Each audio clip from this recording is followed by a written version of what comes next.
Your ball? That's right, my ball. That's your ball? My ball. If you've been following me online for a while, you'll know I've always been partial to drawing animals. The most human my characters get are probably the satyrs, fawns, and centaurs for my webcomic, and honestly, my lack in drawing people has been a little bit embarrassing since I also consider myself a character designer, so it's like I'm lacking a fundamental knowledge of my craft, really.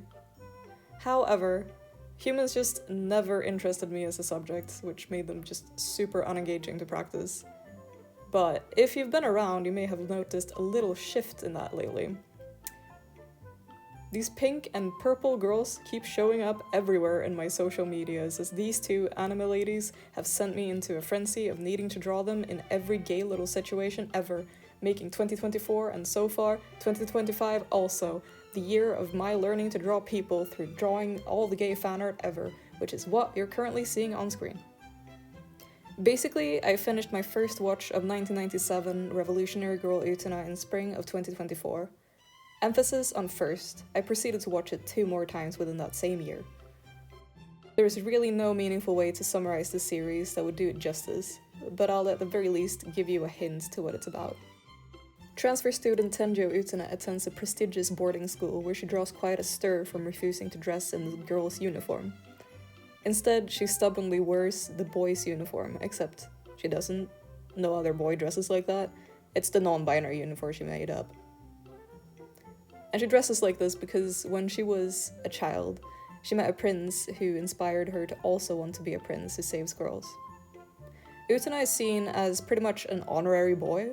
The girls have crushes on her and she hands the boys their asses in basketball every day.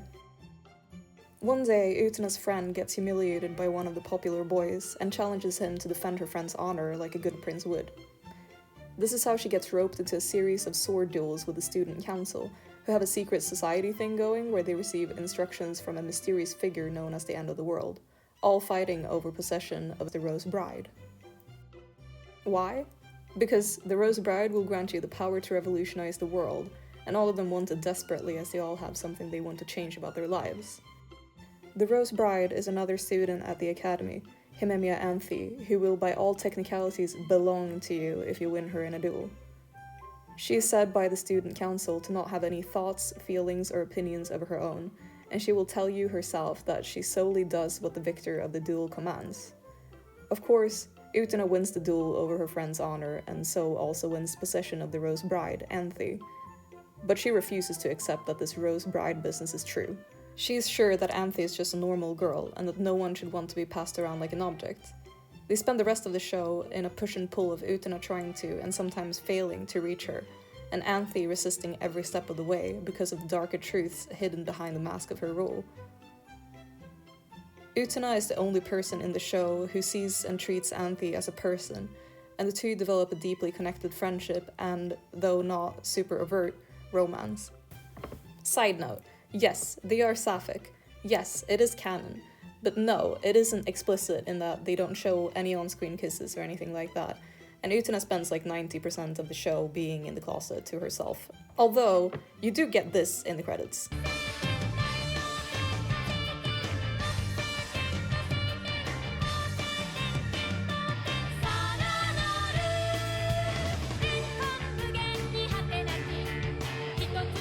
I will just say, if this show sounds interesting to you, it might be worth noting that it does cover some pretty heavy subject matter at times, and it builds up to this pretty slowly too, so like I was asking my friend who was watching it at the time how he was finding the vibes in season 3, and he told me, and I quote, "The vibes are below the floor, man."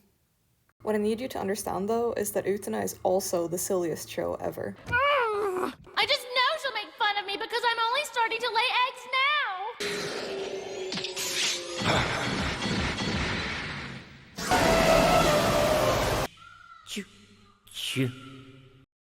But the thing I think struck such a chord with me is that Revolutionary Girl Utena's core theme is, what does it take to escape an oppressive and abusive system? And it's a loud plea that imperfect victims are worth all the effort it takes to save them, and I need you to understand that all this cute art I make of these characters, it's just a cope, okay? They make me so sad, and also so hopeful, and I need to see them have a happy future together at all costs. I love them both to bits. They live rent-free in my brain. Utena is my favorite character. She makes me feel seen in ways no character ever has before. But Anthe is really not far behind at all. She is a weirdo, and I love her for that. Like, there is a moment where one of the characters is trying to bully Anthe by hiding a snail in her pencil case and then like revealing her to be a weirdo because she has a snail in her pencil case. But little does she know, when she asks to borrow Anthe's pencil case to, you know, put the snail in there, she opens the pencil case, and what do you know? Bunch of snails are already in her pencil case. Anthe's a weirdo, and I love her. She's so good. She's also like messing with people by playing 4D chess with them all the time. Also, there's an Utena musical. Actually, there are multiple Utena musicals, but I'm talking about the ones that were made in like 2019. And look at Anthe, she is the best in it. Like, she has my whole heart. 姫宮さんもよかった。どうもどうも。あ、姫宮って勉強どうなの？姫宮さんも教えてあげますね。どうもどうも。だから姫宮って勉強どうなの？姫宮さんも教えてあげますね。どうもどうも。だから姫宮って勉強どうなの？教えてあげますね。どうもどうも。現場からは以上です。Also, she sings like a freaking angel. What the f-